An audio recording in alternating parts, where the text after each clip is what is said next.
Nehemías 8. Dice la palabra de Dios. Y se juntó todo el pueblo como un solo hombre en la plaza que está delante de la puerta de las aguas, y dijeron a Esdras, el escriba, que trajera el libro de la ley de Moisés, la cual había mandado Jehová a Israel. Y Esdras, el sacerdote, trajo la ley delante de la congregación, así de hombres como de mujeres, y de todos los que podían escuchar con entendimiento el primer día del mes séptimo. Y leyó en el libro delante de la plaza que está delante de la puerta de las aguas, desde el alba hasta el mediodía, en presencia de hombres y mujeres, y los que podían entender, y los oídos de todo el pueblo estaban atentos al libro de la ley. Y Esdras el escriba estaba sobre un púlpito de madera que habían hecho para ello, y junto a él estaban Matatías, y Sema, y Anías, y Urías, e Hilcias, y Masías. A su mano derecha y a su mano izquierda, Pedaías, y Misael, y Malquías, y Asum, y Hasbadana, y Zacarías, y Mesulam. Abrió pues Esdras el libro a ojos de todo el pueblo, porque estaba más alto que todo el pueblo. Y cuando lo abrió, todo el pueblo se puso en pie. Bendijo entonces Esdras a Jehová, a el Dios grande, y todo el pueblo respondió: Amén, amén, alzando sus manos, y se inclinaron y adoraron a Jehová con el rostro a tierra. Y Jesúa, y Baní, y Serebías, Jamín, Acub, Sabetai, Jodías, y Masías, Kelita, Azarías, Josabet, Anán, Pelaía, y los levitas que hacían entender al pueblo la ley, y el pueblo estaba en su lugar. Y leían el libro de la ley de Dios claramente, y daban el sentido, de modo que entendieran la lectura. Y Nehemías, el trisata, y el sacerdote Esdras, el escriba, y los levitas que hacían entender al pueblo, dijeron a todo el pueblo: este día es santo a Jehová vuestro Dios. No os entristezcáis ni lloréis, porque todo el pueblo lloraba al oír las palabras de la ley. Luego les dijo: id, comed grosuras, bebed vino dulce, y enviad porciones a los que no tenían nada preparado, porque este día es santo a nuestro Señor. Y no os entristezcáis, porque el gozo de Jehová es vuestra fortaleza. Los levitas, pues, hacían callar a todo el pueblo diciendo: callad, que este día es santo, y no os entristezcáis. Y todo el pueblo se fue a comer y a beber, y a enviar porciones, y a gozar de gran alegría, porque habían entendido las palabras que les habían enseñado. Gloria a Cristo, nuestro Salvador. Padre bueno que estás en los cielos, santificado sea tu nombre, Dios. Te damos gloria y te damos honra por tu santa palabra. Padre, te pido que tú me ayudes a través del poder de tu Espíritu Santo a expresar, a comunicar y a dar sentido a las palabras que estamos leyendo y que leeremos. Asimismo te pido que tú nos des entendimiento a cada uno de los que estamos aquí, de tal manera de que podamos salir de este lugar con gozo y alegría, porque hemos entendido las palabras de tu ley, hemos entendido tu voluntad. Que este día no sea desperdiciado, sino que sea para el propósito glorioso de exaltar tu santo nombre y gozar de todos los beneficios de estar en tu presencia. Gracias, Señor, en el nombre poderoso de Jesús. Amén y amén. Bien, mis queridos hermanos, como antes de adentrarnos al versículo y otros versículos que vamos a estar leyendo, como dije al principio, creo particularmente que el tema de la adoración ha generado divisiones y discusiones innecesarias dentro de la iglesia. Y nuestra irrupción, y cuando me refiero a nuestra irrupción me refiero a la iglesia reformada, dentro del contexto, ¿verdad?, de las iglesias protestantes y evangélicas de Panamá tradicionalmente, ciertamente creo particularmente que va a generar mayor debate, mayor discusión. Y es importante que cada uno de nosotros esté preparado y tenga conciencia y conocimiento de lo que nosotros entendemos como la oración bíblica, ¿ok? Cuando yo me refiero a elementos y circunstancias de la Biblia, de la adoración, perdón, en la Biblia, me refiero particularmente a una distinción que tiene que ver con cada punto el cual compone nuestra adoración pública. Un recorderis sobre las lecciones anteriores. El primer punto que nosotros vimos, la primera tesis que desarrollamos fue el hecho de que usted y yo, el propósito por el cual fuimos creados y el propósito por el cual somos salvos es para dar gloria a Dios. En otras palabras, nuestro llamado y propósito en la vida es adorar a Dios. Por consiguiente, no es poca cosa, ¿verdad? El tema de la oración no es poca cosa, es el propósito de nuestra existencia, es el propósito por el cual Cristo nos salva, para glorificar el nombre de Cristo, el nombre de Dios. Como segundo punto, ¿verdad?, desarrollamos esta distinción, pero también importancia de lo que es la adoración congregacional. ¿Ok? La adoración congregacional. El cuerpo de Cristo adorando todos juntos como un solo hombre a Dios. ¿Ok? Los beneficios, la importancia de lo que es eso, ¿verdad? Y distinguirlo de lo que es la adoración privada, porque hay una común mala interpretación de lo que es la práctica congregacional de la adoración. Como decíamos en su momento, hay un individualismo que se ha extendido dentro de la iglesia donde no somos conscientes de nuestro vecino y prójimo. No solamente no somos conscientes en el hecho de que no saludamos, no nos hablamos, no sabemos cuáles son las necesidades de nuestro hermano. No solo eso, sino que dentro de la adoración pública o adoración corporativa, tampoco somos conscientes de nuestro hermano, ¿verdad? Un poco de eso vamos a ver acá. Pero la práctica más común es la exhortación a los hermanos de la iglesia que se olviden de la persona que está a su lado y que adore a Dios. Mi querido hermano, mi exhortación o la exhortación de la doctrina reformada y bíblica es: acuérdese de su hermano y juntos adoren a Dios. Eso lo estamos viendo acá, lo hemos leído, pero esa es la tesis, ¿verdad?, de esa ocasión. Y quizá el tema más polémico, que fue la tesis pasada, es que nosotros, mi querido hermano, a la hora de adorar congregacionalmente, corporativamente, nosotros hacemos aquello que Dios ha ordenado claramente en su palabra. No hacemos nada que Dios no haya ordenado claramente en su palabra. Esto en contraposición a la teoría más común de la cual se caracterizan todas las demás iglesias evangélicas, que ellos hacen todo lo que Dios ordena y también hacen aquello que Dios no ha prohibido en la palabra de Dios explícitamente. ¿Qué quiere decir eso? Por ejemplo, y quiero ser claro acá, la razón por la cual otras iglesias no solamente hacen aquello que Dios ordenó, como por ejemplo predicar la palabra, sino que también practican, por ejemplo, las coreografías dentro de las iglesias, la danza judía, ¿qué otra cosa por ahí? Por ejemplo, algo que no mencioné en la lección anterior, por ejemplo, lo que son servicios especiales, el culto del Día del Pastor, el culto del Día de la Madre, el culto de Semana Santa, el culto de Navidad. Y usted dirá, pero hermano, nosotros predicamos sobre la Navidad. Sí, predicamos sobre la Navidad. No hubo culto de Navidad. No es lo mismo.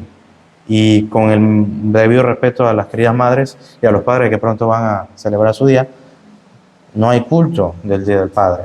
Tampoco habrá culto del Día de la Madre. Lo siento, eso es responsabilidad de sus... No, mentira, es broma. Sus hijos tienen que honrarle. Pero esto es una práctica muy común dentro de la iglesia evangélica. Yo sé que usted lo sabe, todos lo sabemos. Pero esto es una clara práctica de lo que es el principio normativo. El principio normativo dicta, hacemos todo lo que Dios ordena y hacemos todo lo que Dios nos prohíbe. Pero mi querido hermano, ¿cuántas cosas hay que Dios no prohíbe explícitamente en las Escrituras que podemos hacer? Cualquier barbaridad se nos puede ocurrir en la cabeza y decir, pero Dios no dice que no podemos fumar marihuana en la iglesia.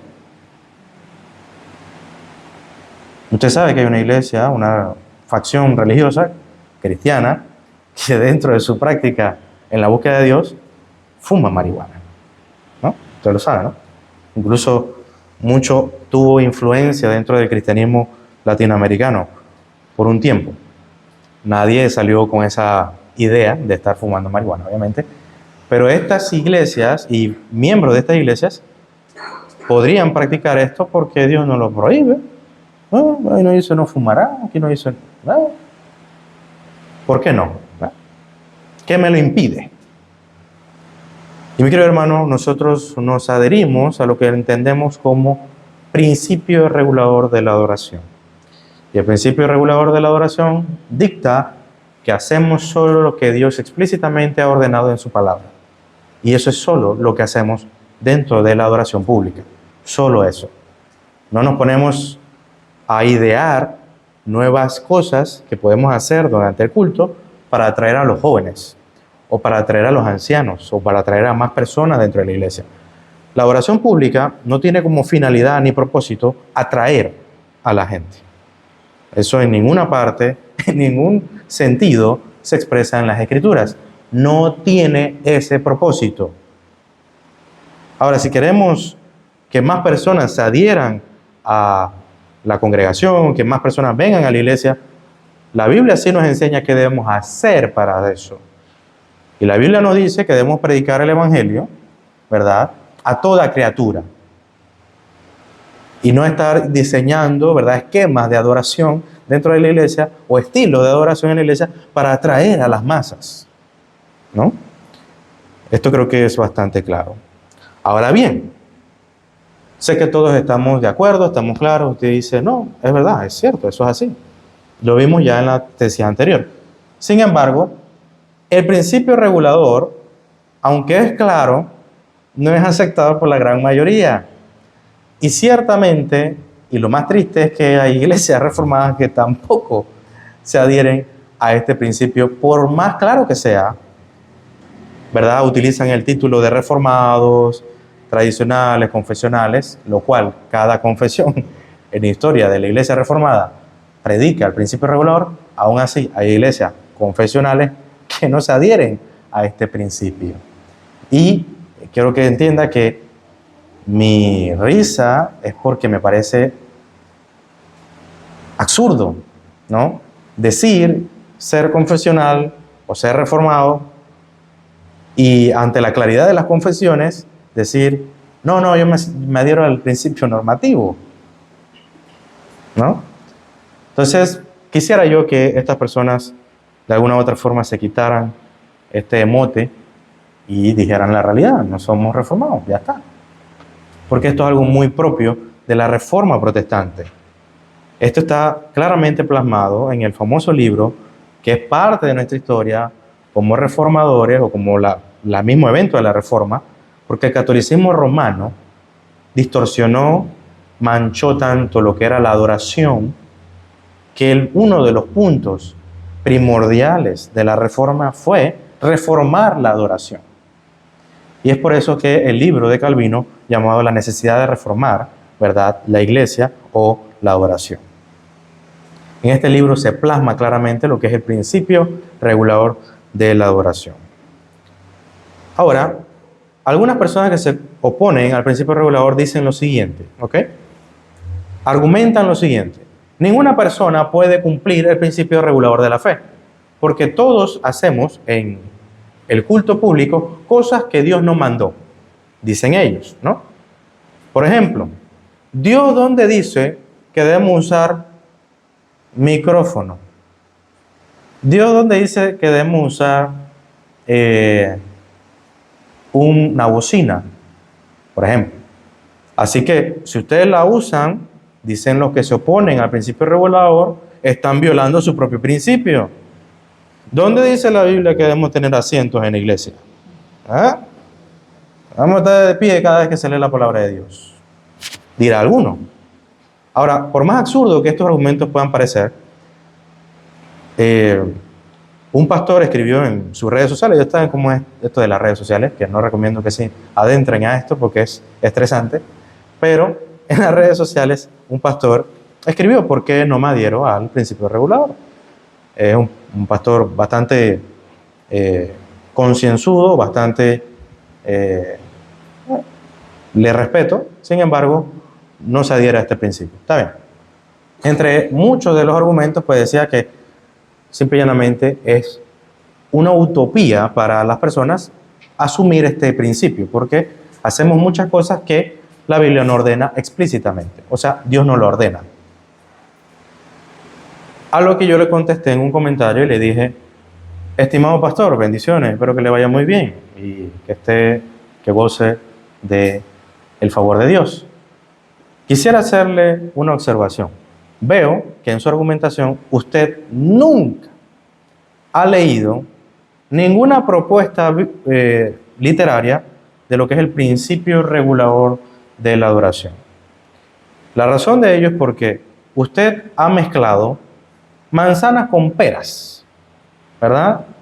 Toronjas con naranjas, y ha mezclado las circunstancias de la adoración con los elementos ordenados por Dios en la adoración. Entonces, una recomendación, así como le recomendé al pastor, primero quiero recomendarle este libro, se llama Adoración Bíblica, por el profesor Nicolás Lamé, un profesor de nosotros del seminario, y él hace esta distinción con respecto a lo que es las circunstancias y los elementos. Quisiera leer una pequeña porción de este libro para que podamos entender un poco lo que es la diferencia entre los elementos y las circunstancias. Dice lo siguiente el profesor Lamé: hay ciertas cosas que pertenecen al culto público, siendo elementos necesarios porque Dios los ordenó. Esto es, los elementos de la oración. Y hay otras cosas que pertenecen a la oración cristiana porque la prudencia cristiana las dicta y las regula. Por tanto, algunas prácticas son elementos porque la Biblia las manda, y otras prácticas que son circunstancias o adiáfora. ¿Qué significa esto? Que son cosas indiferentes, que no son necesarias, que pueden estar o no estar dentro del cuerpo litúrgico de la iglesia, porque son comunes a las culturas o sociedades humanas, o porque la prudencia cristiana las considera importantes. Entonces, la recomendación literaria, pero quería citar esa pequeña observación del profesor Lamé, porque nos deja claro, uno, que los elementos de la oración son cosas que Dios ordenó, pero las circunstancias son cosas que son indiferentes a la liturgia cristiana, pero sin embargo responden a la prudencia de la comunidad cristiana en un contexto cultural particular. Permítame darle un ejemplo específico, una historia que ya he contado antes. Hace muchos años fui a Cerro Pelao. ¿Usted sabe dónde es? No, ¿verdad? Pues exactamente. En Cerro Pelao, allá en Veraguas, en la comarca 9, hay una comunidad, una iglesia, que probablemente sea de 10 personas. Muchos de ellos son niños. Y hay un pastor que fuimos a ayudar y a hacer una misión para ayuda económica y también de víveres. Y la iglesia está, por ejemplo, construida con vigas de madera, sillas de madera, que realmente no son sillas, son troncos, y un pequeño techo de zinc, ¿no? Sostenido por las vigas de madera. Y el piso es un muy cómodo piso de tierra, ¿ok? La iglesia, ¿verdad? Los hermanos se sientan en la iglesia, el pastor dirige todo porque no hay ni banda de música, ni instrumentos, ni electricidad, ¿verdad? ¿Dónde dice Dios que debemos utilizar la electricidad en el culto público? No lo dice, ¿verdad? La utilización de la electricidad por nosotros es por una prudencia y consideración entre nosotros que es requerida y necesaria, ¿no? Usted y yo probablemente estaríamos sufriendo, especialmente yo, sufriendo si esto que está arriba mío no estuviera aquí, ¿verdad? Pero esto es una circunstancia, no es un elemento. Asimismo, estos recursos son circunstancias, no elementos, no son ordenados. Si yo llegaba a esta iglesia en Cerro Pelado y le decía a los hermanos, ¿cómo es posible que ustedes osen adorar a Dios sin un micrófono? ¿Dónde está la batería? ¿Acaso no habéis escuchado? No, hermanos. Yo creo que se entiende el punto, ¿no? La batería o la percusión de esa iglesia, la cual recuerdo vívidamente, eran las manos callosas de la esposa del pastor. Y vaya que sonaban esas manos. Se sonaban en cualquier cerro de esa comunidad. Y conocían bien los ritmos, ¿no? Lento, dos tiempos y todo, de cada himno. Y eran himnos viejos, antiguos, incluso que todos los demás conocíamos. ¿Por qué eran himnos viejos? Bueno, porque quizá no tenían los recursos que tienen muchas iglesias hoy, que cántico que salga nuevo, cántico que empezamos a practicar y empezamos a cantarlos. Y ahí está la iglesia. ¿Y este cántico cuál es? Porque cada semana hay uno nuevo. Entonces, esta iglesia, humilde, sencilla, adoraba a Dios. Y yo no podía, ni siquiera hoy, yo puedo decir que no adoraba a Dios. Adoraba a Dios. Porque predicaba la palabra, porque oraban, porque entonaban himnos y cánticos espirituales a Dios. Y aunque eran pocos, todos juntos, hacían el esfuerzo de cantar fuerte estos himnos que ya sabían y habían memorizado. Pero son los mismos de siempre. Pero los habían memorizado y cantaban con enjundia, con vigor a Dios. Entonces, creo particularmente que la iglesia moderna, y quiero ser muy franco acá, si una iglesia quiere usar diferentes tipos de instrumentos como piano, batería, guitarra, este tipo de cosas, son circunstancias de la oración, ¿ok? Tienen la capacidad, tienen los medios y lo utilizan. Y siempre y cuando sean herramientas de utilidad para guiar al pueblo de Dios a adorar a Dios, yo no tengo ningún problema. Sin embargo, si los instrumentos se escuchan más que mis pensamientos, seguramente hay un problema. Y esta era una de mis quejas particulares con mi experiencia anterior y mi práctica anterior en la iglesia en la que estuve. La iglesia en la que estuve tiene bocinas en la parte de arriba, bocinas en la parte de abajo. Son las bocinas. Y el micrófono del pastor está a tope. Es muy difícil tener paz y gozo en este tipo de dinámica litúrgica en esa iglesia, en cualquier faceta de la adoración. Si vamos a orar, tengo a toda una comunidad gritándome al oído y aparte alguien dirigiendo la oración, todos a su ritmo y a su inspiración, y el pastor o dirigente de la oración orando a voz en cuello, con un micrófono en mano, Y ya yo no sé si estoy orando, si estoy balbuceando, no sé qué estoy haciendo. Entonces, por más que puede ser jocoso, gracioso, realmente esto se llama, mi querido hermano, según las Escrituras, se llama desorden. Desorden.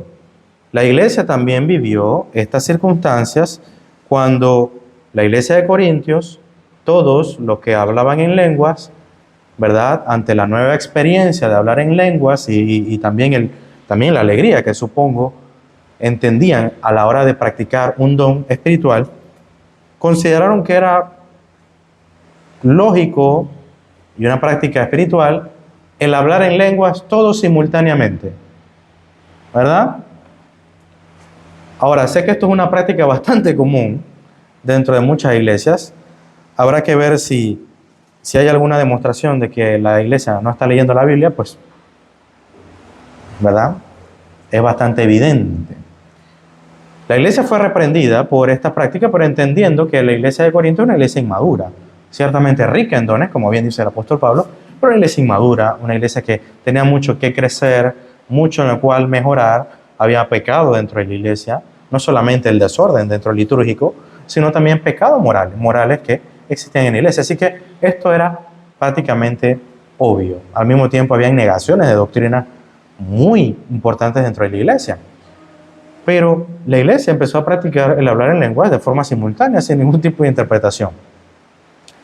Y el apóstol Pablo corrige esta práctica diciendo que podían hablar en lenguas, pero en orden, uno primero, después el otro, y esta práctica no era simplemente hablar en lenguas, tenía que ser traducido por aquellos que tuvieran el don de interpretación, que sí, hermano, hay un don de interpretación. Y ese don de interpretación suponía que lo que estaban hablando estas personas, por más que no fuesen, entre comillas, un lenguaje conocido, era un lenguaje.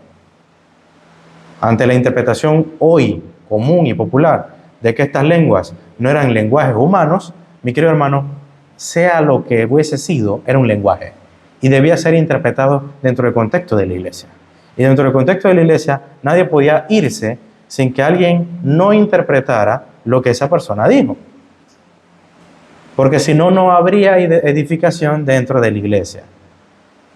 Mi querido hermano, todo lo que usted y yo cantamos, todo lo que usted y yo proferimos o declaramos con nuestra boca dentro del contexto de la iglesia, debe ser para edificación del pueblo, de la iglesia. Por consiguiente, entendiendo la distinción ahora entre elementos y circunstancias, es importante que usted y yo veamos cuáles son los elementos que Dios, ¿verdad?, ha ordenado para la iglesia. ¿Okay? Como modo de guía, quiero leer para ustedes la Confesión de Londres de 1689, que resume lo que son los elementos de la adoración. En la Confesión, en el capítulo 22, lo primero que compone los elementos de la adoración, en el artículo 3, es la oración. La descripción que hace este documento es la siguiente. Dice, artículo 3, la oración con acción de gracias, al ser una parte especial de la oración natural, Dios la demanda de todos los hombres. Dios la demanda de todos los hombres. A partir de ahí hay un desarrollo de lo que es y cómo debe ser la oración dentro de la iglesia. En el artículo 5 desarrolla otros elementos de la adoración. Del capítulo 22 dice, la lectura de las Escrituras, la predicación y oír la palabra de Dios, la enseñanza y amonestaciones de unos a otros con salmos, himnos y cánticos espirituales, cantar con acción de gracias en nuestro corazón al Señor. Así como la administración del bautismo, la cena del Señor, son todas partes de la adoración religiosa a Dios que deben realizarse en obediencia a Él, con entendimiento, fe, reverencia y temor piadoso. Entonces, estos son elementos de la adoración dentro de la iglesia. ¿Qué son? La oración, ¿verdad? Puede ser la oración congregacional o la oración espontánea, que sería, por ejemplo, la oración en su puesto que usted levanta al Señor. O si usted está en un momento de oración previo, durante o al final del servicio. Eso es oración espontánea. Entonces, también está lo que es la lectura de las Escrituras, la predicación y el oír la predicación de la palabra es parte de la adoración pública. Cuando nosotros, mi querido hermano, decimos que estamos adorando a Dios o que vamos a adorar a Dios, no decimos que vamos a cantar un cántico suave dentro de la iglesia. ¿Ok? La adoración es todo lo que nos disponemos a hacer en el nombre de Cristo para exaltar su santo nombre. A la hora de escuchar la palabra de Dios, estamos adorando a Dios. De tal manera de que como usted escuche la palabra de Dios, eso también supone cómo usted adora a Dios. Amén. Así que si usted está distraído pensando en la inmortalidad del cangrejo, es probable que usted no esté prestando atención a la gloria y majestad de Dios. No por la persona que enseña o predica, que también puede ser un obstáculo, un estorbo también, ciertamente, pero al mismo tiempo, si usted no está poniendo de su parte para escuchar la palabra de Dios, es probable que usted no tenga interés en adorar a Dios. Porque, mi querido hermano, en última instancia, estamos escuchando lo que Dios enseña, lo que Dios dice. Si usted estuviese en el monte, ¿verdad? En el monte de los olivos, escuchando al Señor, ¿usted dónde tendría la mente? Estaría escuchando directamente cada palabra de Cristo para indagar, para redarguir en nuestros corazones, para meditar correctamente si somos, ¿verdad?, hombres y mujeres que son conforme al corazón de Dios o que ciertamente estamos en un estado caído y pecaminoso por el cual necesitamos arrepentimiento y necesitamos de Cristo. O simplemente estamos pensando, ay, creo que dejé la ropa allá afuera y está nublado, ¿verdad? Ay, ya la vida, ojalá que predique rápido. Hermanos, yo 1 hora. Eso seguro. Así que, por más que lo pida el Señor, va a ser 1 hora. Dicho esto, hermanos, usted dirá, bueno, hermano, pero ya me dijo la confesión, ya me dijo lo que dijo el profesor Lamé. ¿Dónde está la Biblia? Vamos a ello. Mi querido hermano, primeramente, antes de entrar a Nehemías, que será el punto final de este texto, es que quiero hacer un llamado dentro de las Escrituras. Quisiera que me acompañe al libro de Timoteo, 1 Timoteo, capítulo 2. Para que comprendamos la orden de parte de Dios de nuestra necesidad de oración. Dice 1 Timoteo capítulo 2, versículo 1, exhorto ante todo, el apóstol Pablo escribiendo, a que se hagan rogativas, oraciones, peticiones y acciones de gracias por todos los hombres. Luego describe específicamente qué hombres, por los reyes y por todos los que están en eminencia, para que vivamos quieta y reposadamente en toda piedad y honestidad. Porque esto es bueno y agradable delante de Dios, nuestro Salvador. El propósito de esto también es que las personas adquieran o lleguen a la salvación. ¿Ok? Eso es lo que dice luego el texto. Nosotros no oramos porque sí, tiene propósito nuestra oración. Y usted verá, mi querido hermano, que usted y yo oramos de diferentes formas a lo largo de nuestra liturgia. Y quizás el día de mañana consideremos agregar alguna oración particular, pero toda esta agregado dentro de la iglesia, usted notará que es un elemento de la adoración. Si el día de mañana oramos, ¿verdad? Hacemos una oración por las autoridades civiles dentro de nuestro país, usted sabe que es un elemento de la oración. Porque el apóstol Pablo, inspirado por Dios, ordenando a Timoteo que es un pastor de una iglesia, instruye esto y estas cartas son leídas en la iglesia para que se practique dentro del contexto eclesiástico, litúrgico. Así que la iglesia debe saber que la ordenación de parte del apóstol Pablo a Timoteo no es un mandato personal a Timoteo, es un mandato eclesiástico, de tal manera que Timoteo le va a enseñar a la iglesia lo que Dios quiere para la iglesia, y es que oremos, que levantemos todo tipo de oraciones, rogativas y peticiones y acciones de gracia dentro de la iglesia. ¿Ok? Es por eso que cuando iniciamos el servicio, le decimos a cada uno de ustedes, hermanos, ore ahí en su puesto y prepare su corazón, pero al mismo tiempo ore con acciones de gracia, ¿no? Porque el Señor nos ha guiado hasta este lugar. Hay otros textos que podía leer, pero por cuestiones de tiempo y porque quizá usted sí dejó la ropa fuera de la casa, vamos rápido. Al mismo tiempo, mi querido hermano, la instrucción de la predicación de la palabra es clara en la Biblia. Es clara en la Biblia. Quisiera que me acompañe a la segunda carta de Timoteo, capítulo 4, un texto que usted y yo conocemos muy bien.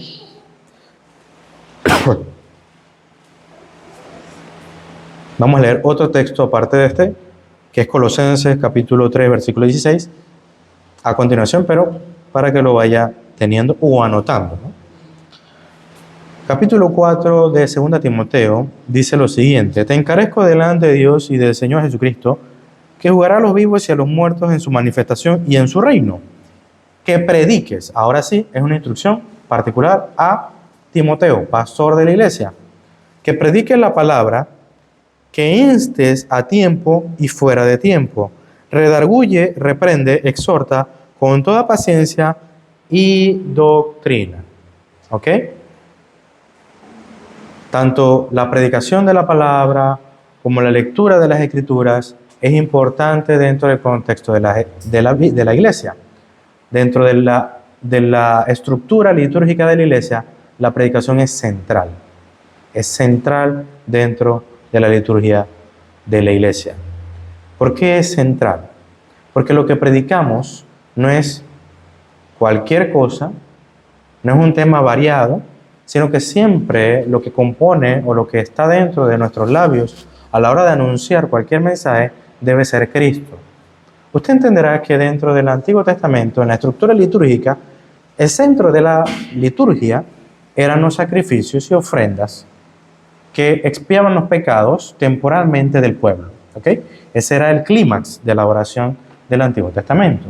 Usted y yo sabemos que estas cosas, estas prácticas ceremoniales, han sido abrogados en el sacrificio perfecto y último de Cristo en la cruz del Calvario. ¿Cierto? Sin embargo, ahora el centro de la adoración litúrgica no es un sacrificio, ¿verdad?, en una mesa de propiciación. El clímax de la oración no es sacrificar un becerro o poner las manos sobre un becerro para que los pecados de nosotros sean, ¿verdad?, colocados sobre él y luego ser, ¿verdad?, muerto en expiación por nuestros pecados. Sino que ahora el centro de nuestra liturgia y el centro de nuestra oración es Cristo mismo, tanto su sacrificio en la cruz como su victoria sobre la muerte. Y el anuncio al pueblo, a todo el pueblo de Dios y al mundo, que Él ahora está sentado a la diestra del Padre en victoria intercediendo por su pueblo. Por consiguiente, se sustituye los sacrificios y aspectos ceremoniales, sacrificiales dentro de la liturgia del Antiguo Testamento por el anuncio de la victoria de Cristo en la cruz y ahora sentado a la diestra del Padre. De tal manera de que para que eso pueda llegar a oídos del pueblo y a oídos de todos, se necesita la predicación de la palabra. Se necesita el anuncio de la palabra. Se necesita que alguien exponga con claridad y declare con claridad lo que el Evangelio de Cristo es para todos los hombres. Por eso la predicación es central, ¿ok? Es central dentro de la liturgia. Algo todavía más importante acá. Para distinguir circunstancias y elementos, la oración ciertamente puede ser con diferentes circunstancias. La Biblia no me dice a mí que debo orar al principio, al final o en medio, no lo dice. Así que eso queda a criterio y juicio de su iglesia, ¿ok? No hay una ordenanza específica, hay una ordenanza que es orar, ora, y ora de esta forma, ora a Dios. Usted y yo no podemos orar a muertos, no podemos orar a santos, oramos a Dios, ¿verdad? ¿En el nombre de quién? En el nombre del Hijo, ¿verdad? Por instrucción bíblica, por ordenación de Dios. Lo que no podemos hacer es ordenar en nombre de otro mediador, porque no hay otro mediador. El único mediador entre Dios y los hombres es Cristo. Por consiguiente, no hay otro. El elemento se mantiene. Lo que no debemos nosotros, ¿verdad?, dogmatizar y discutir y debatir innecesariamente son circunstancias. Así que podemos orar al principio, al medio, al final. O podemos orar todo al final, o todo al inicio. Pero realmente no debemos condenar o juzgar a una iglesia por el momento en que ora. Consideramos que lo más sabio es la forma en que evidentemente lo hemos plasmado nosotros, ¿verdad? Que oramos durante todo el servicio. Pero no vamos a condenar una práctica que se difiere de la nuestra en distinciones, ¿no? Eso es una circunstancia. Ahora, en la predicación de la palabra, una circunstancia es la siguiente. La Biblia no me dice a mí que debo predicar sobre solamente versículo a versículo consecutivamente, ¿no? Y usted dirá, ¿qué? No. El predicador de YouTube dijo que la predicación expositiva es la predicación única y verdadera. Ahora, quiero ser muy claro acá. Hay que tener cuidado. Y esto podrá sonar fuerte, porque puede considerarse como un irrespeto a hombres de Dios que usted ha visto en internet. Créame, yo también los he visto. No se preocupe, no estoy respetándolos. Quiero ayudarle en su entendimiento. La orden bíblica es predicar la palabra de Dios. Y tal como dice Pablo, tiene que ser a tiempo y fuera de tiempo, con el propósito de redarguir, con el propósito de reprender y exhortar a la iglesia con paciencia. Yo no puedo ir a usted y decirle, entiende, hermano. No, tengo que tener paciencia y es por eso que oramos, tal como leímos en el capítulo 2 de 1 Timoteo. Pero no solamente con toda paciencia, sino con doctrina. Y doctrina no es la doctrina de tal denominación, no. Doctrina bíblica, contenido bíblico. Contenido bíblico. Porque en última instancia, lo que tiene efecto en el corazón del hombre no son mis palabras, son, ni siquiera la forma en que las digo, son las palabras de Dios, no las mías. Esa es la orden. Ahora bien, yo puedo predicar de forma temática o de forma expositiva. Y si usted piensa que solo se puede predicar de forma expositiva, permítame corregirle que está en un error. Y si yo voy a una iglesia donde están predicando una serie acerca del matrimonio, acerca de la paternidad y cómo educar a sus hijos, y eso es una serie temática. Así que probablemente no sea una secuencia de versículos consecutiva, pero sí va a ser bíblica. Y ese es el mandato que la Biblia me ordena, que sea bíblica. ¿Se entendió? Una circunstancia es cómo presentamos la predicación. Temática, puede ser expositiva, ¿verdad? Ambas formas se pueden, siempre y cuando sea con paciencia y con toda doctrina. Dicho esto, continuamos. Colosenses, capítulo 3, versículo 16. Ya lo hemos leído, pero quiero hacer algunas observaciones del capítulo.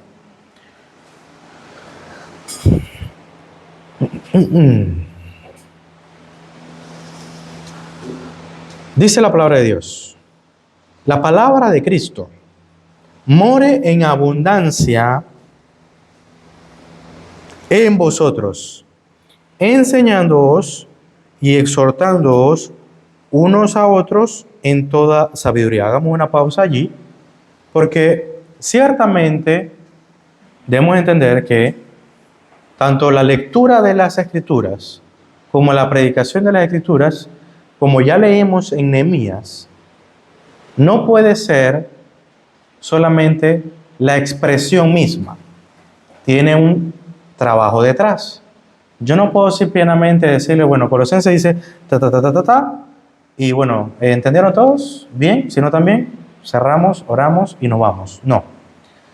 Tal como expresa Nehemías en el capítulo 8, que ahorita vamos a volver allá, Nehemías en el capítulo 8 dice que el propósito de los levitas era dar al pueblo, que no eran pocos, no eran 20, eso se lo puedo asegurar.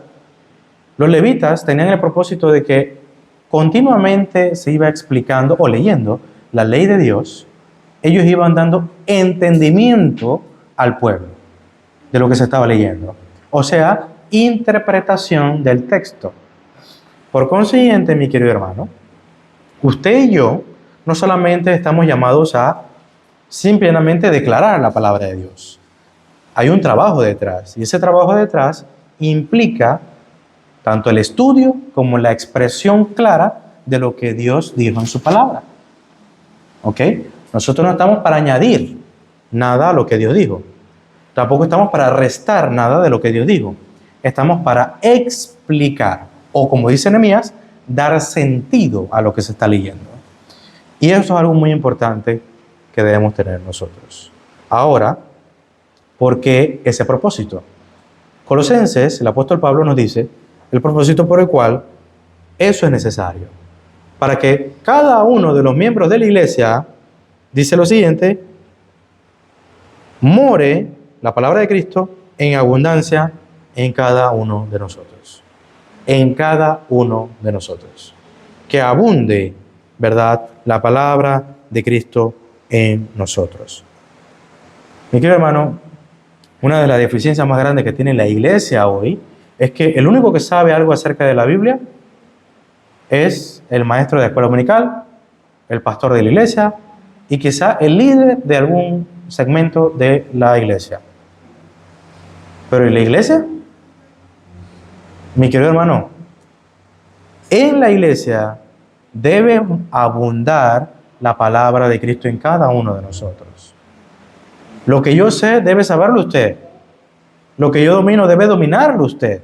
Y mi querido hermano, es muy triste para nosotros que no sea así para todos, porque eso quiere decir que algo estamos haciendo mal.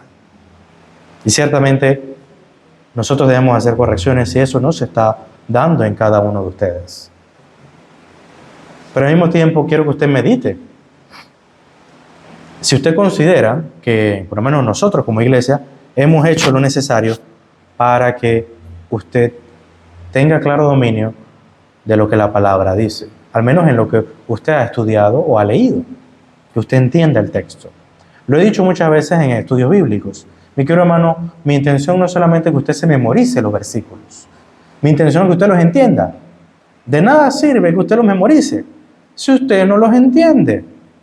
Si usted no comprende lo que exhorta el texto, lo que lo llama a hacer el texto. Y es importante que usted y yo comprendamos lo que Dios dice. Bien. Si usted y yo dominamos y entendemos la doctrina bíblica, usted hará lo que Pablo exhorta a la iglesia posteriormente, y lo hará bíblicamente. La parte B del versículo 16 dice, cantando, sí, mi querido hermano, cantando con gracia en vuestros corazones al Señor con salmos e himnos y cánticos espirituales. No quiero andar en esto, este es el tema caliente, picante de las iglesias, ¿no? ¿Cuál es la ordenanza? La ordenanza de Dios es canta. Cantando, ¿qué cosas? Salmos, que quizá un día entonamos un salmo de la Biblia. Sí, un salmo de la Biblia. No, yo no, cuando digo salmos acá, no me refiero al nuevo álbum de la banda tal que se llama Salmos. No. Me refiero a un salmo de la Biblia. con una armonía y una melodía. Y la entonamos aquí. Y créanme, mi querido hermano, pocas cosas bendicen tanto como entonar un salmo de la Biblia. Asimismo, entonamos usted y yo himnos, que tenemos nuestro himnario. Una circunstancia, ciertamente, no quiero ser aquí dogmático, ¿verdad? Una circunstancia es la utilización de tecnología para entonar himnos. Puede ser una pantalla, ¿verdad? Una televisión, y se ponen las letras de los signos. O un himnario. El himnario es una circunstancia, ¿ok? Hay iglesias que no tienen himnarios y tampoco tienen para poder tener una pantalla, porque tampoco tienen electricidad. Así que ellos escriben el himno, lo transcriben en una hoja y se lo pasan a los hermanos, a cada uno de los hermanos que vaya. Sí, hermano, eso pasa. Y gloria a Dios que cada uno de ellos pueda entonar esos himnos, ¿verdad? Porque tenemos acceso a ellos de alguna manera. Entonces, esa es la circunstancia. ¿Cuál es el mandato? Cantar salmos, himnos y cánticos espirituales. Y no dice nada acerca de usar batería, piano, guitarra. Olvídese de eso. Olvídese de eso. Sé que muchos hermanos me han preguntado, y como ya le hemos dicho, bueno, hermano, es que no hay para eso. No lo hay. No es prioridad. Así de sencillo. Un piano tiene un costo, una guitarra tiene un costo, y hay deudas que pagar, y eso es importante. Y es más importante que eso. Entonces,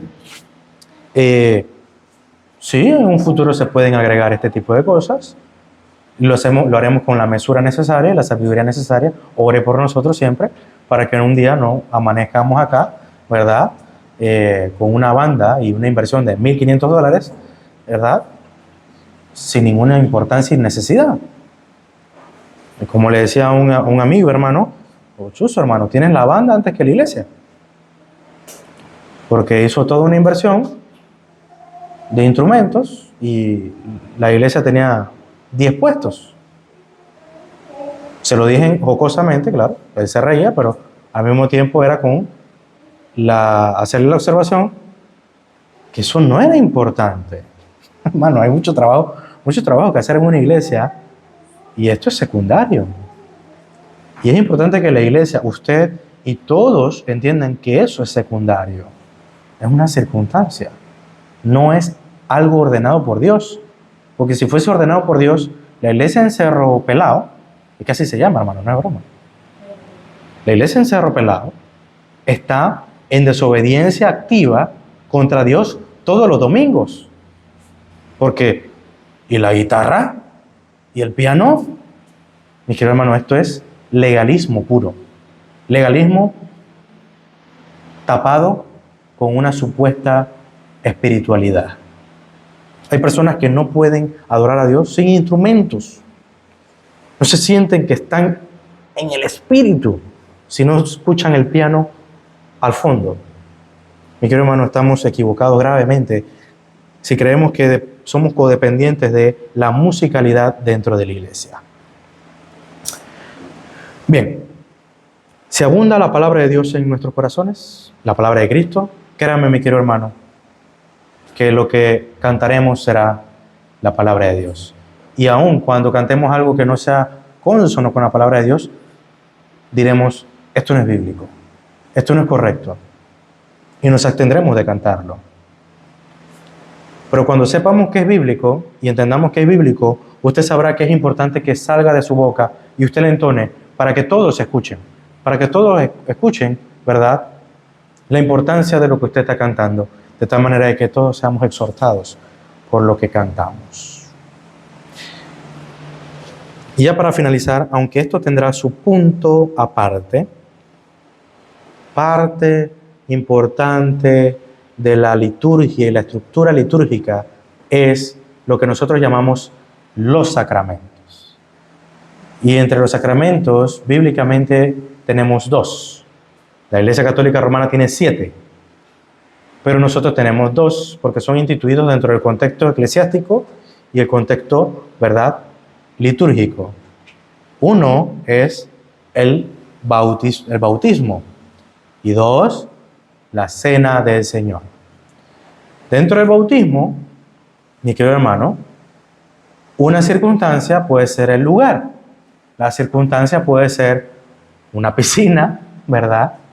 Como muchas iglesias tienen incluso un lugar que no se llama piscina, pero es un bautisterio, gracias. Y en ese lugar se bautizan a las personas en el entorno de la iglesia. Pero creo particularmente que sería un error decir que solo se puede practicar el bautismo dentro de la iglesia, pero creo que también se puede hacer fuera de la iglesia.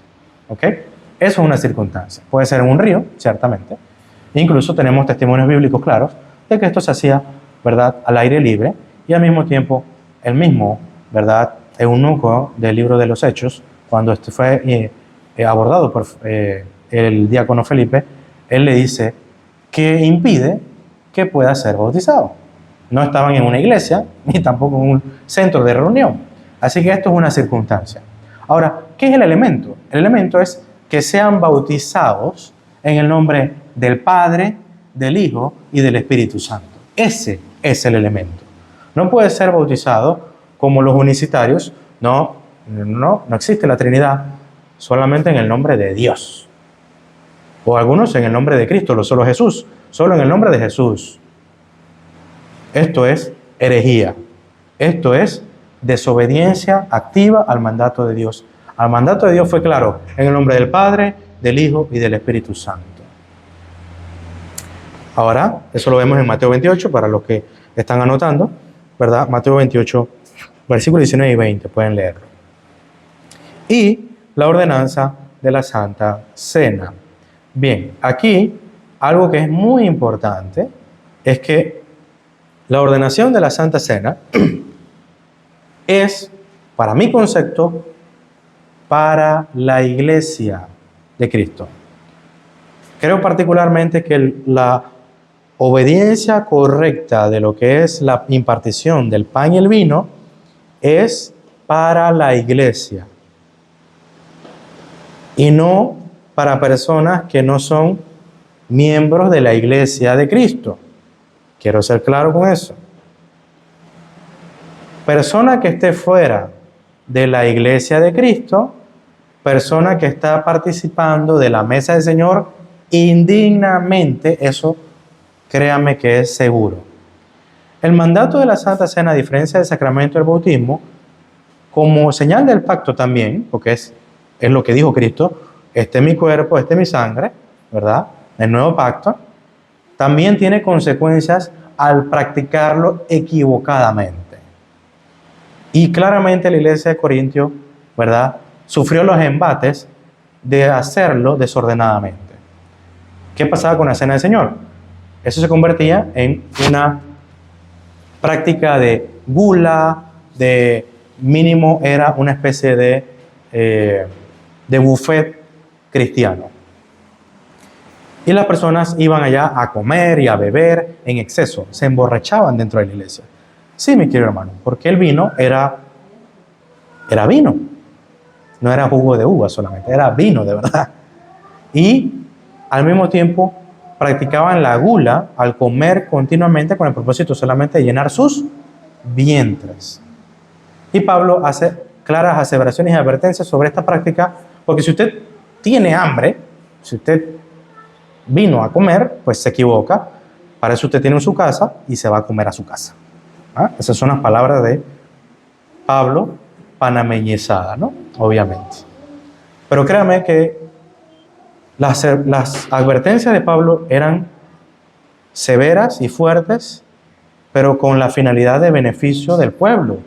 Primeramente para que fuesen bendecidos con la correcta aplicación y práctica de la Santa Cena, que cada uno fuese bendecido, que cada uno pueda ser exhortado en la Santa Cena con el recordatorio continuo y constante de lo que hizo Cristo en la cruz del Calvario, derramando su sangre para expiación y limpieza de nuestra maldad y pecado, y al mismo tiempo como en su carne también llevó nuestros pecados, y en su carne en su muerte en la cruz murieron también nuestros pecados. La muerte fue absorbida en su muerte. Mi querido hermano, cuando venimos a comer a la iglesia meramente, claro, es cierto, aquí es difícil que esto ocurra, pero cuando venimos con ese desorden dentro de la iglesia, nos olvidamos de Cristo y de lo que Cristo hizo y del propósito de la mesa, del pan y el vino. Y cómo eso puede exhortar a nuestros corazones, animarnos o reprendernos, ¿verdad? A confiar en Cristo. Y si no hemos confiado en Cristo, a hacerlo. Ahora, hay ciertas cosas que quiero dar ejemplo aquí para que usted comprenda que es innecesario las divisiones, es innecesaria las contiendas por meramente orgullo. Si usted me pregunta a mí cómo usted considera, hermano David, la correcta aplicación de la Santa Cena, hay dos cosas que yo le diría. Y usted dirá, ¡ah, hermano, eso no lo hacemos aquí! Si usted me pregunta a mí cómo yo lo haría, yo le diría todos los domingos, como lo hacía Calvino en Ginebra. Hermanita ahí riéndose. Yo lo haría todos los domingos, por lo que significa la Santa Cena para la iglesia. Ya, pero yo no tengo una ordenanza bíblica explícita que debe ser practicada todos los domingos. Así que tengo que someterme también yo al consenso eclesiástico. Y ese consenso eclesiástico no soy yo nada más. Son los pastores, los diáconos, y yo tengo que acatar. A mí me gustaría. Y quizá algún hermano también. Pero eso no es así, porque eso es una circunstancia. Y yo buscar división, contienda por eso, es una falta de sabiduría dentro del entorno de la iglesia. Es orgullo y prepotencia. Si usted me pregunta a mí, hermano David, ¿usted repartiría vino en la iglesia? ¿O pan? Yo diría sí. Creo que los elementos de la Santa Cena son el vino y el pan. Aquí sí, tengo que decir, si usted me pregunta a mí, eso lo haría yo. Y aquí sí creo que esto es un elemento de la adoración. Este es mi primer intento de educación. Para que los que no saben, en Balboa se facilitan ambas cosas. Vino o jugo de uvas. Y se pregunta al hermano si prefiere vino o jugo de uvas. Esto con la finalidad de no herir la conciencia de los hermanos que están allí. Una de las cosas que con el tiempo, especialmente en la tradición latinoamericana, cambió fue eso.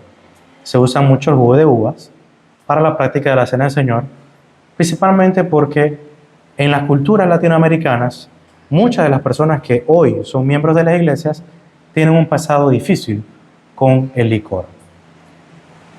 Y ese es el motivo por el cual principalmente las iglesias consideraron prudente y sabio, y tengo que admitir, yo estoy de acuerdo, creo que es sabio y prudente tener la opción de jugo de uva sin licor.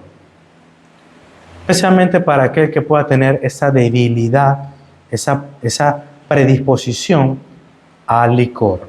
Y créame que hay personas que pueden tenerlo. Así que, para que sepan, Balboa hace esto. Acá solamente presentamos el jugo de uvas, pero este es mi primer intento de educar a cada uno de ustedes a que no tenga ese concepto de que, o argumento de que, no hermano, aquí no se debe tomar vino porque el vino en la Biblia no era como el vino de ahora, y empezar a hacer acrobacias exegéticas para poder defender el jugo de uvas nada más. No, mi querido hermano, la embriaguez en la iglesia que fue reprendida por los apóstoles no era porque tomaban mucho jugo de uvas, ¿verdad? Era porque tomaban mucho vino dentro de la iglesia, ¿verdad? Cuando Pablo le exhorta a la iglesia a no embriagarse, sino a ser llenos del Espíritu Santo, era porque no debían embriagarse dentro de la iglesia, sino tener comunión con el Espíritu Santo junto con toda la congregación de la iglesia en la iglesia. ¿Verdad? Entonces, este es mi primer intento, hermanos, y espero que podamos sacarnos de nuestra mente ese estigma, ese prejuicio sobre el vino, y usted tampoco tenga esa conciencia, ¿verdad?, lacerada con respecto a el licor, si podemos decirlo así, específicamente en el vino, en el contexto de la Santa Cena. Claro, no vamos a hacer ningún cambio porque no estamos haciendo ningún cambio, pero quiero que usted comprenda que el elemento de la Cena del Señor, así como el agua es el elemento del bautismo, el elemento de la Cena del Señor es el pan y el vino. Esos son los elementos de la Cena del Señor.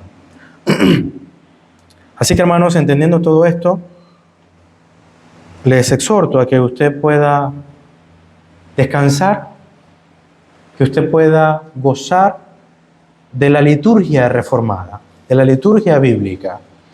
Quizá hoy, a día de hoy todavía ha tenido dudas, ha tenido incertidumbre por hábitos y costumbres que hemos sido todos enseñados en el pasado, pero le exhorto a que pueda ver la belleza de la estructura litúrgica bíblica y reformada. Demos gracias al Señor. Padre bueno que estás en los cielos, santificado sea tu nombre. Te damos gracias por tu palabra, gracias por este tiempo. Te pido que tú bendigas a cada uno de nuestros hermanos y que podamos gozar de este servicio, así como de los demás en su momento. Gozar y alegrarnos en la expresión de la adoración a ti, oh Dios. Gracias, Señor, en el nombre de Jesús. Amén y amén.